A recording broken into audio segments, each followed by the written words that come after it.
I joked to my girlfriend that I had been fired, and she instantly revealed her true colors. "My name is Jason Carter. I thought it was just a harmless joke." A throwaway comment made it in a moment of frustration and dry humor, but her reaction, it was like a spotlight revealing everything I hadn't wanted to see. Trust me, you'll regret skipping this story. So before you sit back and listen, take a moment to like the video and subscribe to Ethan's Way. Now get in the mood to listen to this story because it might be the ultimate sweet revenge. It started with a regular Monday. I came home later than usual, mentally drained from another day of office politics and last-minute bug fixes. My girlfriend Zoe was on the couch scrolling through her phone like always. Not even a "how was your day," just the soft hum of her lip gloss popping open and the faint clink of her glass as she sipped iced matcha. "I think I got fired today," I muttered, tossing my bag on the chair. She didn't even look up at first. Then, without missing a beat, she said, "Wait, seriously?" She blinked once, her eyes flicking away from her screen. "Finally, like, for real." "What happened?" I shrugged. "I'm joking." But there was this pause, a frozen, breathless 2 seconds where her face had already begun to arrange itself into something different. Not worry, not confusion, something like calculation. And in that second I saw it. Disappointment. Then she recovered. She laughed, a forced light giggle. "Oh my God, Jason, don't joke about that. I was already thinking about how we'd cancel Bali, and I'd have to move in with my sister." Her voice was sweet, but her eyes weren't laughing. She was relieved the trip was still on, not because I wasn't jobless, but because her vacation was safe. I gave her a slow smile. "Yeah, I figured that'd be the biggest tragedy." She laughed again and leaned over to kiss my cheek. "You're such a tease. But seriously, don't ever do that again. It's bad energy." Bad energy, right. I went to shower, but something inside me didn't rinse away with the steam. The look on her face had stayed with me. It had only lasted a second, but it was pure exposure. There was no concern for me, just panic about the implications for her. I remembered when we first started dating. She'd been sweet, a little aloof, but funny in a dry way. She worked part-time at a boutique and always said she wanted to build something of her own someday. I admired that. I made good money in software development, not tech bro rich, but enough to cover rent on our 2-bedroom apartment date nights and weekend trips. I didn't mind. I liked taking care of people. But now, I wondered if Zoe liked me, or just the lifestyle that came with me. That night, I laid in bed next to her while she fell asleep fast like always, a soft sigh and the weight of her legs tangled in the sheets. I stayed awake staring at the ceiling fan, trying to convince myself I was overthinking it. I really tried, but something had shifted in me, and I had no idea yet just how far it would go. The next morning, I thought everything might feel normal again. I wanted it to. Zoe had already left for her morning yoga class by the time I got up. The apartment was quiet with sunlight pouring through the kitchen window, catching the edges of the espresso machine she insisted we get. She barely used it, preferred cafe drinks with oat milk and rose syrup. I stared at the untouched mugs on the counter and poured myself a black coffee. No milk, no sugar, just bitter heat, the way I liked it when I needed to think. That joke I made last night, "I think I got fired today," it was supposed to be a throwaway.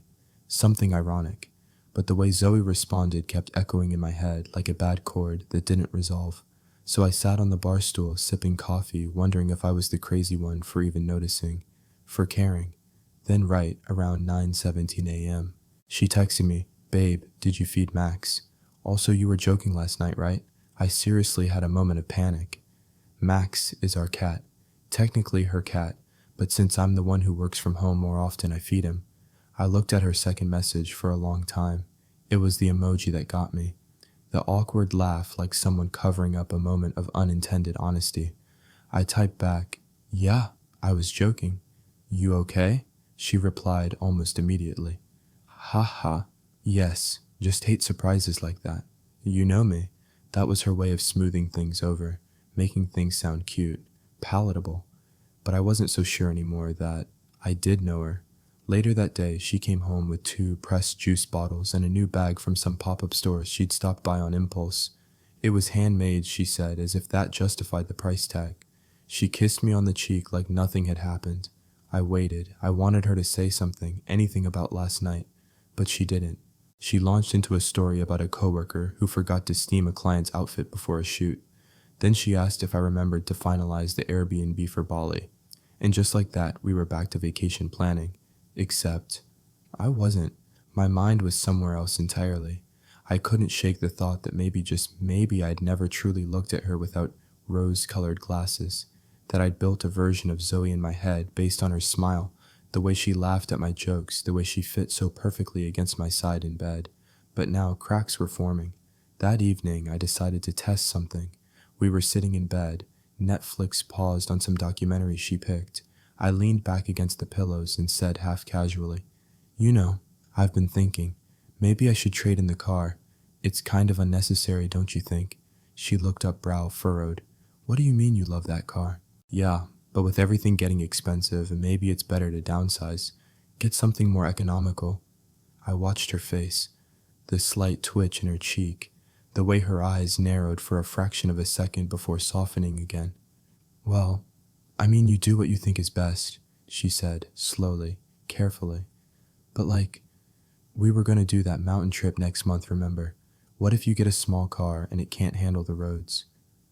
I said nothing. She looked at me, eyes searching, calculating. "Unless, is something going on at work?" I shook my head, just thinking long term. She smiled again, but it didn't reach her eyes. "Okay, babe. You know I trust your judgment." That was the thing about Zoe. She never said anything too direct. She didn't accuse. She didn't whine.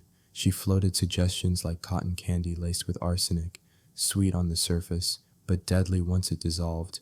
That night while she showered, I stared at my reflection in the mirror. I wasn't sure what bothered me more, her reaction, or the fact that it didn't surprise me anymore. I scrolled through my phone and opened the Notes app. Zoe things to observe.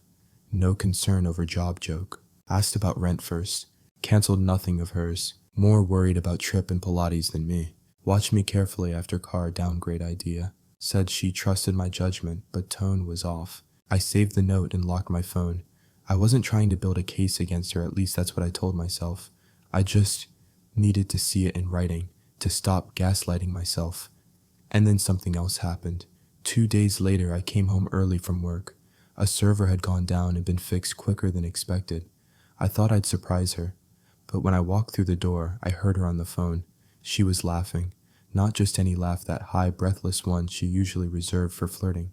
My stomach tightened. I stood just inside the door, silent, listening. "No, seriously, he said he might trade in the car. Can you imagine?" she said, then laughed again. I'm like, "Are we budgeting now? I didn't sign up for budgeting." There was a pause, then lower, more intimate. "No, of course not. I'm not saying anything yet. Just feeling things out. You know how it is." Another pause. "Yeah, for now. It's comfortable, but comfort isn't everything." I stepped backward quietly and opened the door again. Slammed it this time. Gave her a chance to pretend. "Hey, babe?" she called out, walking into the hallway with a wide smile. "You're home early." I forced a smile. "Yeah, got lucky." She walked over and kissed me. "I was just chatting with Maya. She's going through some stuff with her guy." "Right. Maya." I nodded and didn't call her out. Not yet, but something inside me was already shifting, a silent verdict forming in my mind. She thought I was still the old Jason, the guy who just smiled and paid and never questioned things. But I was watching now, and soon I'd do more than watch. I'd act. I didn't sleep much that night. Zoe fell asleep fast like she always did after her serum, her silk eye mask, and her 15 minutes of TikTok. Her breathing slowed beside me while I lay wide awake, my thoughts racing like traffic on an endless freeway. Her laugh on that phone call kept replaying in my mind. Not just the words, but the tone. Comfort isn't everything. What did that even mean? Comfort as in what I provided. A stable home, bills always paid, vacations booked in advance, no drama, no uncertainty. And now, because I dared to joke about job loss, because I even thought about selling my car, she was already considering her exit strategy. I turned toward the wall. I didn't want to look at her, not because I hated her, but because I was starting to hate myself for not seeing it sooner. The next morning, I got up early and made breakfast. Bacon, eggs, sourdough toast, her favorite orange juice with extra pulp. I even sliced strawberries into a little bowl, like I used to when we first moved in together. Zoe walked into the kitchen, still groggy in her silk robe. "Wow," she said with a sleepy smile. "Are you dying or something?" Just felt like doing something nice, I replied. She gave me a quick kiss and sat down, diving into her phone while nibbling toast. You're sweet, babe. I watched her across the counter. She never asked why I couldn't sleep. She never said a word about the phone call. Of course she didn't know I heard, or maybe she did and just assumed I wouldn't say anything. She'd be right, for now. But I'd started seeing everything differently, like I was rewinding our entire relationship and watching it in slow motion. Every red flag I ignored, every manipulative silence disguised as maturity, every time she made me feel lucky to have her, even though she rarely lifted a finger to make me feel understood. There was the time she forgot my birthday, then blamed it on too much going on. There was the time I had a panic attack at work and she texted back, "That sucks. Will you still be able to pick up dinner though?" And of course there was Bali, her dream destination, the trip she wouldn't stop talking about. She made it sound like a couple's getaway. But now I realized it was her stage, a curated Instagram album in the making, and I was just the photographer. I remembered the first time she said "I love you." It was after I fixed her laptop and bought her the AirPods she wanted. She said it lightly with a hug and a kiss, and I thought it was real. But maybe that was just her way of sealing the transaction. The more I remembered, the colder I felt. I didn't want revenge, not yet. I wasn't angry enough for that. But I wanted clarity. I needed to know without doubt who I was living with. So I started paying closer attention. Little tests here and there. One day I told her I got passed over for a promotion. I expected sympathy, a hug, encouragement. She frowned and said, "That sucks. But maybe this is a sign. Like maybe you should start your own thing so we're not stuck in middle class forever." I blinked.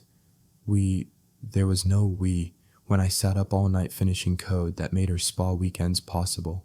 Another day, I casually mentioned I might not do Christmas gifts this year just to see her reaction. She went pale. "You're kidding, right? You know how much I love giving gifts and posting them. That's part of the tradition." "Ah, posting. Of course." Everything with Zoe had to be broadcast. The breakfast I made her that day. It was on her story in minutes, no mention of me. Of course, just a plate and a caption. When the universe spoils you, I was the universe, apparently. Then one afternoon, while she was out, I looked through the drawer where she kept old receipts. Tucked between a stack of nail salon punch cards and candle labels, I found something strange, a small envelope with a folded card inside. It was from a guy named Adam, a birthday card, but not for her. It read, "Zoe, I hope you get what you want this year. You deserve to be treated like a queen, not a placeholder. When you're ready to stop settling, you know where to find me." I dated 3 weeks ago. I put it back exactly as I found it, and I felt something inside me turn to stone. I had my answer now. She was already looking for the next thing. Maybe not cheating, not yet, but preparing to leap, waiting to see if I fell hard enough to make her jump.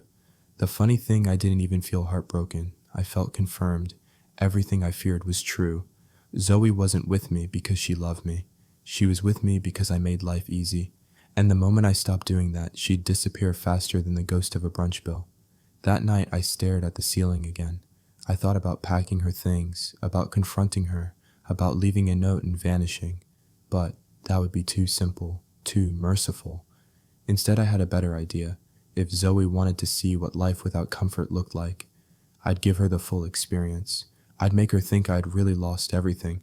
I'd see how fast she'd run and to whom. And then when she tried to crawl back, I'd be long gone with something more valuable than revenge. Clarity, dignity, control. Let her show her true colors. I'd be watching quietly and waiting. The next morning, I woke up before Zoe and just sat there for a while, silent, staring at the ceiling, mentally going over my plan. I wasn't sure when the relationship had stopped being about love and had turned into a psychological experiment, but here I was testing the limits of what she could fake and what I couldn't ignore. I got up quietly, brewed some coffee, and sent a quick message to my manager. "Hey, thinking about taking a few days remote. Head's not clear lately. Mind if I dial things back a bit?" He responded within minutes. "No problem. Get some rest. You've earned it. Perfect." By the time Zoe wandered out of the bedroom in one of my old t-shirts, I was already in character. I sighed, stared into my mug, and muttered just loud enough for her to hear, "I don't know how long I'll be able to keep working." She blinked at me across the kitchen island, still half asleep. "What's that supposed to mean?" I looked up, giving a tired, forced smile. "They're downsizing. I might be next." A pause. She tilted her head, lips parted like she was about to say something, but no concern came out. No. Are you okay? Or what can I do? Instead, she asked, wait, does that mean we'll have to cancel Bali? Just like that. First instinct, her priorities unmasked with surgical precision. I gave her a tired nod. Might not be able to swing it, rent and all. Zoe's face fell not from worry, but from disappointment. Damn, she muttered, and I already bought 2 new swimsuits. One of them was custom. She wasn't even trying to sugarcoat it anymore. I gave her nothing, just silence. Let her flounder in the space where empathy was supposed to live. She wandered back into the bedroom miffed. A few minutes later, I heard her typing furiously on her phone. I didn't check. I didn't need to. Instead, I spent the day working from home, which meant sitting at the dining table, pretending to draft proposals while watching Zoe from the corner of my eye. She scrolled, messaged, took selfies. Then she changed outfits twice and left to clear her head with Maya. Maya, again. Right. But something was different this time. Zoe didn't kiss me goodbye like usual. She just waved vaguely over her shoulder and was gone. That evening, when she returned, she had a strange energy about her, almost distant, detached, like she was slowly emotionally exiting the room one part at a time. Everything okay? I asked gently, like I hadn't noticed. Yeah, she said quickly. Too quickly. Just tired. She didn't ask about work. She didn't ask if I needed help looking for new jobs. She didn't even pretend to care about the status of our bills. She made herself a salad and scrolled TikTok on the couch. By the time we went to bed, she was silent scrolling with a slight smirk on her face, probably laughing at some reel, or maybe messaging Adam. I knew I was being quiet too, but that wasn't new. I'd always been the quieter one between us. I listened more than I spoke. I didn't demand, I didn't explode, I simply observed, and I knew what I was seeing. The next few days, I let the act sink deeper. I started leaving job boards open on my laptop. I let my hair get a little messier. I stopped picking up dry cleaning and took longer naps in the afternoons. When Zoe asked what I was doing, I'd shrug and say looking like a man who'd lost motivation, and she responded like someone looking for the emergency exit. One night, we went to a friend's birthday dinner. Usually Zoe clung to my arm and used me as a prop. Look at us, we're stable couple goals, all that fake perfection. But that night, she hardly looked at me. When someone asked about work, she laughed awkwardly and said, "Oh, Jason's figuring things out right now. It's been a weird month." Then she ordered an expensive glass of wine and turned the conversation back to herself. I watched her out of the corner of my eye, pretending to smile. It was becoming painfully obvious that my value in her life was tightly linked to financial reliability and image. Not who I was, not the man beneath the surface, but the surface itself. The worst part, she wasn't even subtle about it anymore. That weekend, she brought up our lease, casually, over avocado toast. So, not saying it's happening, but just in case, if we ever broke up or took space or whatever, how would the apartment stuff work? I looked at her slowly. Why are you asking that? She shrugged. Just thinking. I mean, it's your name on everything, but I've been here over a year, so. There it was. She was laying the groundwork for an escape, but not because she wanted out. No, because she wanted to be prepared. The difference matters. It wasn't love with Zoe, it was insurance, and she had started shopping for a better policy. That night, after she fell asleep, I opened my laptop and pulled up my email inbox. I had 3 offers sitting there from other companies. One was for 40% more than what I was currently earning, remote flexible senior title. I hadn't told Zoe about any of them, and I wasn't going to. I accepted the highest offer right there, clicked send, and scheduled my resignation notice to go out the next morning. My fake spiral was over. Now it was her turn to be surprised. But not yet. I still had one more test in mind, something final. Something she couldn't talk her way out of or play off with emojis and cropped stories. I'd give her the choice she didn't know was coming, and I'd watch what she did with it. Because when someone shows you who they are, not just once, but over and over again, eventually you either leave, or you wake up. And I was wide awake now. I spent the next 2 days making everything look worse than it actually was. Left some dishes in the sink. Let my emails pile up in plain sight on the screen like I didn't care.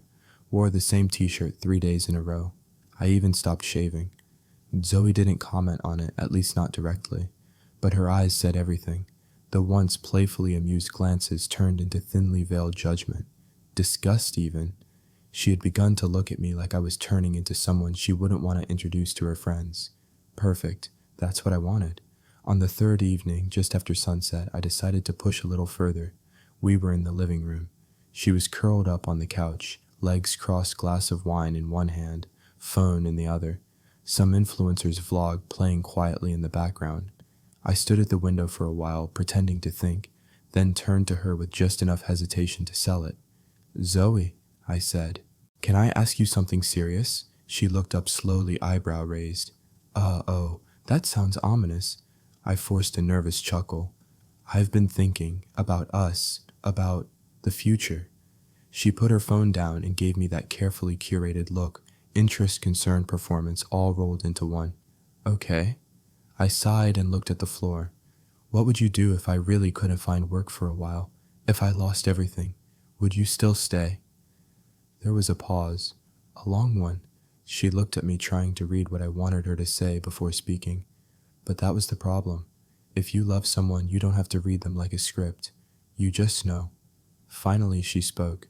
"I mean, I'd support you," she said slowly. "But like not forever. I mean, I can't carry everything on my own." She smiled to soften the blow. "I love you, but I'm not built for struggle.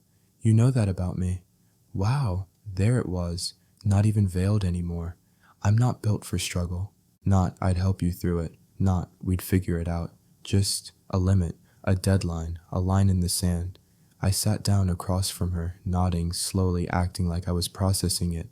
Inside, though, everything was settling into place. I didn't even feel hurt. I just felt done.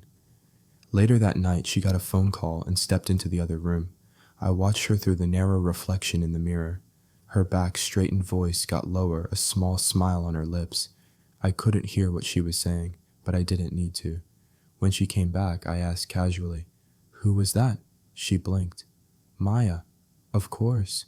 "Maya." I nodded. "You've been talking to her a lot lately." "She's going through stuff," she said flatly. Then added, "Why you jealous of my girl time?" I smirked, shook my head. "Nope. Just curious." That night I couldn't sleep. Not because I was conflicted, because I was ready. The next day I made a call to my building's leasing office. My name was the only one on the lease. I asked a few questions about timelines and penalties. There wouldn't be any just 30 days notice.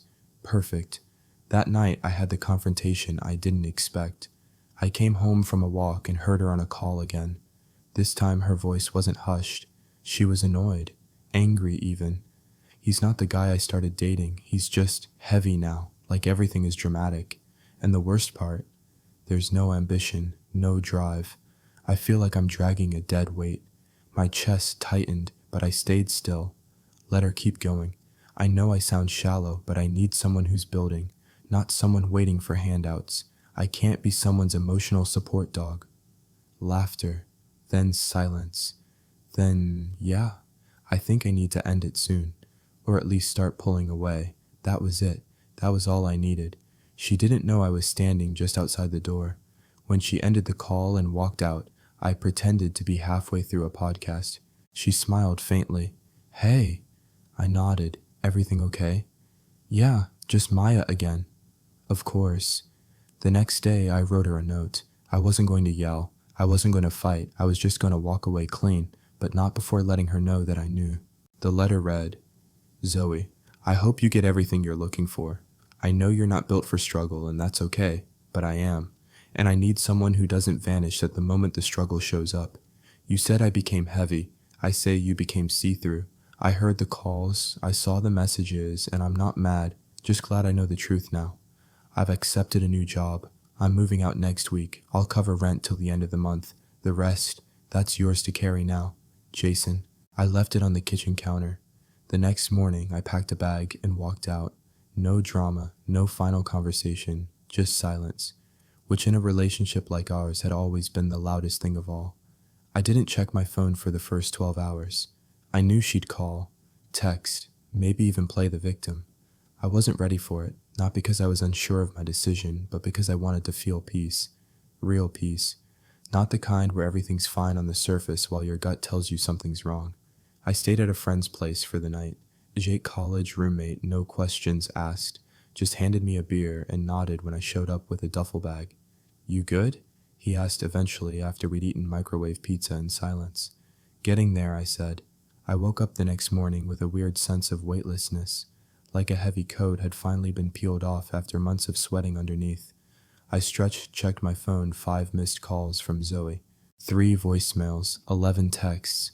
I didn't open any of them. I didn't need to. Instead, I got dressed and drove out to a co-working space I'd been meaning to try. Walked in, set up my laptop, and for the first time in weeks, I opened my new work dashboard. It felt good. No, it felt real. The new job was everything I'd hoped for. A better salary, flexible hours, more autonomy. I didn't have to sit through endless Zoom meetings pretending to be impressed by people who thought hustle culture was a personality trait. I just had to be good, and I was. It was amazing how quickly my energy came back when I no longer had to wear the emotional weight of someone else's quiet judgment every day. But still, she haunted the back of my mind. Not Zoe exactly, but the idea of her. The way I trusted so blindly. The way I thought love meant carrying both bags on a trip, paying for dinner, every time being patient while she figured herself out. Meanwhile, she had been building an exit ramp the whole time. That night, I finally listened to one voicemail. Her voice was shaky. She was trying to sound strong, but I could hear the edge of panic underneath. Jason, seriously? You just left after everything I don't understand. If something's wrong, we should talk about it. I mean, yeah, maybe I've been a little distant, but I thought we were stronger than this. Stronger than this. Stronger than lies, emotional manipulation, and backup boyfriends. I deleted the message. The next one was angrier. This is so immature. You could have at least been a man and told me to my face. I don't know what kind of games you're playing, but you're gonna regret this when you calm down. And finally, the third message, quiet, slower. I miss you. I shut off the phone. That was the one that got to me, because part of me wanted to believe it, but I knew better. People don't miss you when they lose you. They miss the benefits, the comfort, the version of themselves they liked better when you were around. She didn't miss me. She missed what I did for her. By the end of that week, I found a new apartment. Smaller but modern, clean. My name only. No scented candles I never liked. No live laugh love signs on the walls. No diet protein bars in the fridge. Just space to think, to breathe. And that's when the final twist happened. One afternoon, I got a call from an unknown number. I let it go to voicemail. It was her. But this time she wasn't crying. She was smug. So I talked to Adam. I figured you'd probably assume the worst. Whatever. Maybe it's better this way. You're too sensitive anyway. And honestly, I think you needed to be taken down a notch. You're not as hard to replace as you think.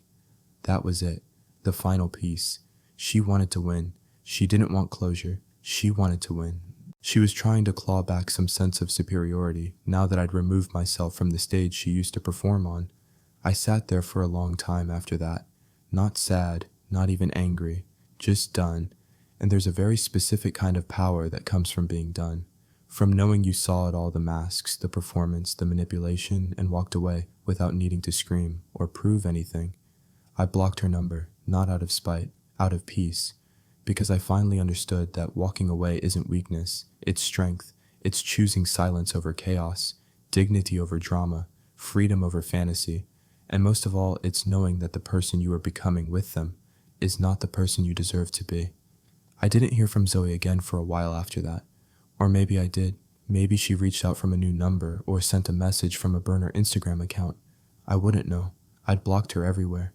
Not because I was afraid of what she'd say, but because I didn't want to be tempted to respond, to re-engage, to unravel. I'd already wasted enough time being a supporting character in my own life. Now I was writing my own script. It took a few weeks to fully settle into the new apartment, but the peace that came with it was instant. I didn't have to walk on eggshells anymore. I didn't have to pretend I wasn't tired or that I was okay when I wasn't. I didn't have to monitor someone else's mood every morning like it was a weather report. I could breathe. I started going for early morning runs again, something I hadn't done since Zoe moved in and called me too much of a morning person. I found a small park nearby tucked between apartment complexes with an empty trail and quiet benches. It became my ritual, wake up at 6, lace up, clear my head. By 7:15, I was back at my desk, already logged into work, coffee brewed Spotify, humming something low and steady. Work was going better than ever. I was focused, engaged, productive. My new team respected me.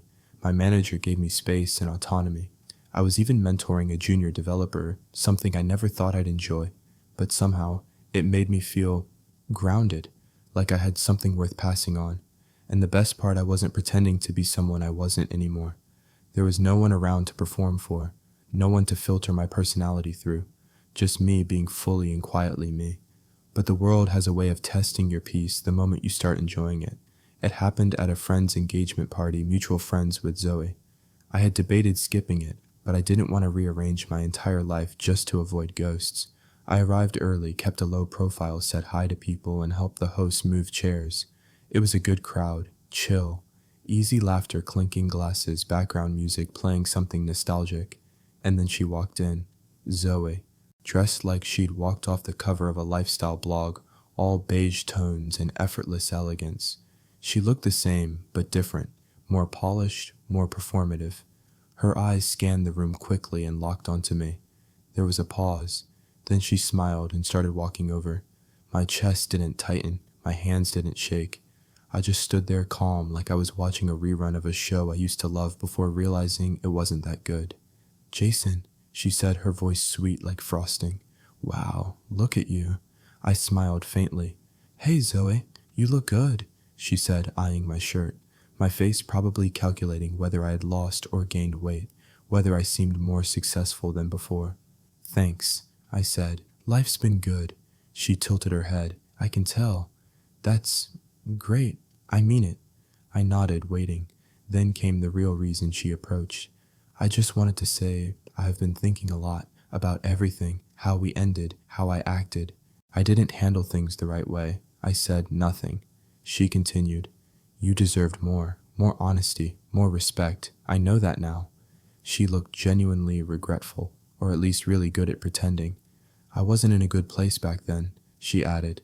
"I think I was scared, of commitment, of losing my independence, and I took it out on you." I sipped my drink. "That's a lot of insight." She smiled. "Therapy helps." I nodded again. "Good for you." She waited a beat. Then softly, "I miss you." There it was again. That phrase, the same one she left on my voicemail weeks ago. But this time I looked her in the eyes and really saw her. Not the girl I once loved. Not the curated image she tried so hard to protect. Just a person, flawed, self-serving, maybe remorseful, maybe not, but no longer my responsibility to fix, love, or understand. "I appreciate you saying that," I said calmly, "but I think we were right to end things." She blinked. "Really?" "Yeah," I said, "because I'm not the same guy you left, and I think you're still figuring out who you are without needing someone to hold the weight for you." She opened her mouth, then closed it again. "I'm not angry," I added, "but I'm not going backward either." She gave a tight smile. "Fair enough." We stood in silence for a second. Then I extended my hand. "Take care of yourself, Zoe." She shook it hesitantly. "You too, Jason." And with that, she turned and walked away. Just like that, no final twist, no drama, just a clean break wrapped in soft music and party lights. And I exhaled a long, slow breath I didn't even realize I'd been holding. This wasn't just the end of us, it was the beginning of me. After that night at the engagement party, it felt like something had officially closed, like a door that had been creaking open for too long had finally been pushed shut. I didn't tell anyone about our conversation, not even Jake. It wasn't that I was hiding anything, I just didn't feel the need to process it out loud anymore. There was nothing left to dissect, no secret meaning behind her words, no lingering pain that needed a name. I was free, and that freedom didn't feel like fireworks or some triumphant climax.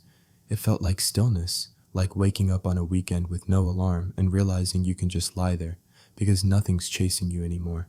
Still, something about our encounter lingered in the back of my mind, not in a haunting way, but like a reminder, a test I had passed, because it would have been so easy to fall into the old rhythm with Zoe, to mistake her attention for healing, to confuse her sudden softness for change.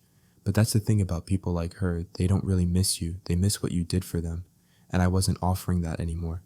What surprised me most in the weeks that followed wasn't how I moved on from her, it was how I started moving back into myself. Little things came back. Music I'd stopped listening to because she said it was too sad. Books I'd meant to read but left unopened because we were always too busy. Even the way I dressed, darker colors, bolder cuts, shifted into something that actually felt like me, not just someone trying to keep up with her curated life. I went out more, but not to impress anyone. I took solo weekend hikes, bought a real camera, and started photographing city streets. I even signed up for a kickboxing class, something I'd talked about for years, but never tried, because Zoe once said, "You really? That doesn't suit your vibe." Well, it turns out it did suit me. I loved it, and through it all the job thrived. I kept climbing, kept learning, kept leading. The money got better, the respect did too. But more than that, I got better. Not richer, not more polished, just clearer, grounded, and that clarity made room for something I hadn't expected: connection. About 2 months after the engagement party, I was at a co-working event, one of those tech and coffee mixers I usually hated. I only went because a colleague begged me to show up for moral support. I figured I'd smile, sip my drink, and duck out early. Then I met Lila. She wasn't flashy or trying to be seen. She was standing near the espresso machine holding a notebook with handwritten notes, actual pen and paper notes. Something about that felt refreshing in a room full of people glued to their screens. We got to talking, at first about AI trends and startup burnout, but it turned into music travel family fears. She asked thoughtful questions. She listened. She didn't interrupt or try to outshine. She just saw me, and I noticed I wasn't performing. I wasn't adjusting my posture or trying to sound smarter or funnier or more ambitious than I really was. I was just Jason, and that was enough. We exchanged numbers, slowly started texting. A coffee turned into dinner, dinner into walks, walks into quiet evenings on her balcony, trading stories about the weirdest things we believed as kids. And the best part, there were no games, no masks, no unspoken ultimatums tied to money status or image. Lila had her own job, her own dreams, her own solid center. She wasn't looking for someone to complete her, just someone to walk beside her. I didn't fall fast, but I fell right. One night, a few weeks into seeing each other, we were curled up on her couch watching a documentary. Halfway through, she paused it and looked at me. "Can I ask you something kind of personal?" "Sure. Why did you leave your last relationship?" I took a breath, thought about how much to say. Then I answered honestly. Because I realized I was with someone who liked the idea of me, but not me. Not the whole me. And once I stopped performing, she left. Layla nodded. That makes sense. She didn't ask for the details. She didn't push. She just nodded, gently took my hand and said, "Well, I like the whole you, just so you know." That one sentence, so simple, so unpolished, hit deeper than any grand gesture Zoe had ever made, because it was real. It was rooted. It was earned. In that moment, I realized I hadn't just escaped something toxic. I had made space for something true. And for the first time in a long, long time, I was glad that joke about getting fired had ever left my mouth, because it set off a chain reaction that burned everything false to the ground and left behind nothing but clarity. And from clarity, I rebuilt everything. It's strange how something that started as a single careless joke could reshape the entire trajectory of my life. I never meant to test Zoe. I wasn't playing some strategic mind game trying to catch her off guard. I just made an offhand comment, a joke, and watched the truth burst through the cracks she didn't even try to hide. Looking back, I don't regret a single moment of what followed. I regret how long I let it go on before I opened my eyes. Zoe wasn't evil. She wasn't a villain in some rom-com plot, but she was selfish in a way that didn't scream or demand but drained you slowly, like a leak in the wall you don't notice until the paint starts peeling. That's what our relationship was like in the end, a slow erosion of self. But now, I wasn't just back to who I was before her. I was better, more self-aware, stronger, and most importantly, I had boundaries. A few weeks after that night on Lila's balcony, we were out walking through a weekend flea market downtown. She was the kind of woman who loved getting lost in stalls filled with hand-woven textiles, second-hand books, and oddly specific vintage kitchen tools. I tagged along, sipping a cold brew, just enjoying being around someone who could find wonder in such small, unpretentious things. She picked up a framed print, something abstract and bold, and turned to me. "This would look good in your new apartment," she said. I smiled. "You think?" "Yeah. You've got that whole moody thinker aesthetic going on. This would break it up." I laughed. "Moody thinker, huh?" She nudged me gently. "In a good way. You've got a quiet intensity." That phrase stuck with me. Quiet intensity. That's what I'd always been. But with Zoe, it had felt like something I needed to tone down, to dilute, to decorate with lightness so I didn't seem too much. But Lila saw it, named it, respected it. That was everything. We walked further, and at one point she reached for my hand, not dramatically, not performatively, just a soft, natural motion. And I realized in that instant how safe I felt, not just with her, but in myself. She didn't need me to entertain her, or rescue her, or make her life Instagram worthy. She just wanted to know me. Later we sat on a bench by the river, feet stretched out, bags full of small impulsive purchases.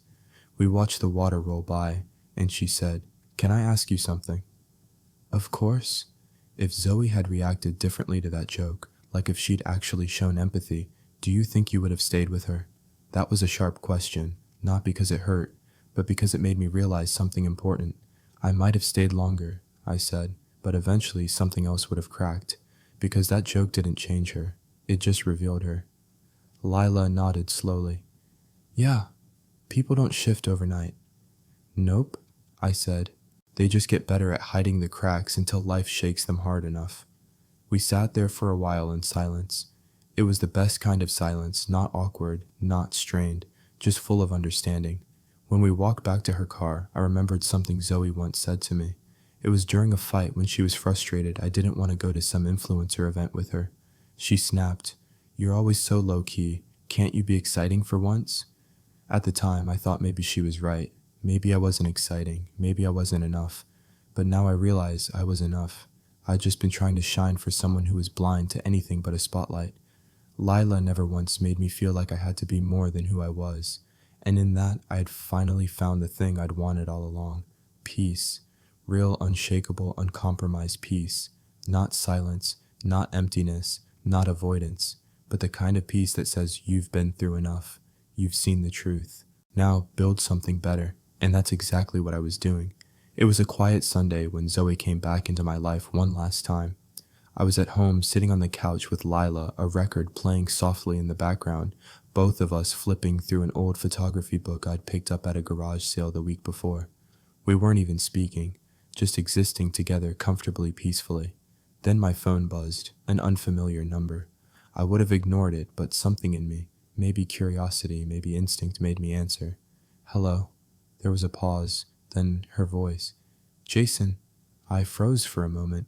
"Yeah," I said, keeping my tone neutral. "It's me. Zoe."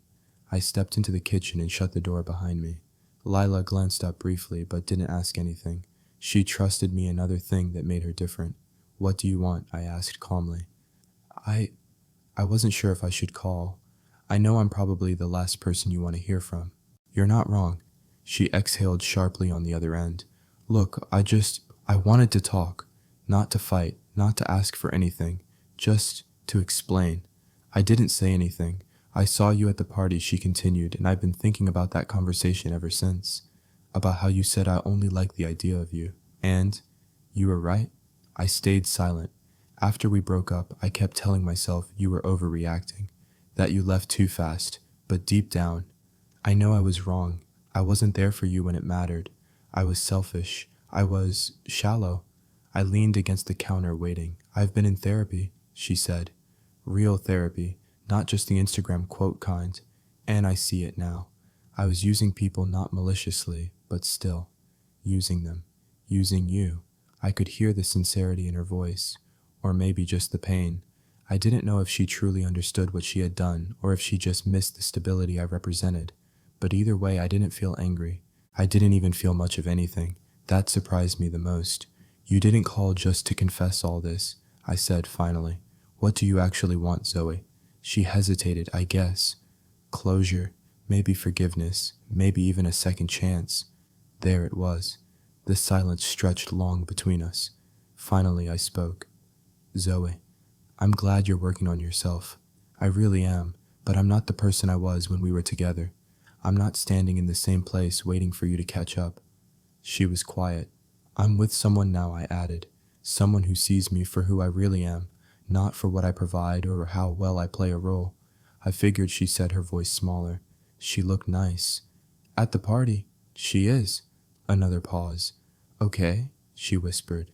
I just needed to hear it, to know. I nodded even though she couldn't see me. I hope you keep going with the work. Not for me, for yourself. I will, she said. And I'm sorry, Jason. Really. I know I said, take care of yourself. I hung up, stood there for a second, then walked back into the living room. Lila looked up, giving me a soft, knowing look. Everything okay? Yeah, I said. That was the last page of a book I didn't need to keep reading. She smiled and patted the spot beside her. I sat down, leaned into her, and let the record spin out. There was no rush, no tension, no fear of being not enough, just warmth, stillness, and a future I didn't have to pretend to deserve. Weeks passed and Zoe faded from my life, the way a dream does by late morning, vivid in the beginning, but slipping away in fragments until you're not sure it ever mattered at all. Lila and I grew closer, not through dramatic highs or picture-perfect milestones, but through consistent presence. She never asked for more than I could give, and because of that, I found myself wanting to give more anyway. It was the healthiest thing I'd experienced in years. One night, we were sitting on my balcony with takeout containers and mismatched chopsticks, watching the city's lights flicker. Lila leaned her head on my shoulder and said, "You know what's weird? You never talk about her, Zoe." I took a breath, the cool night air filling my lungs.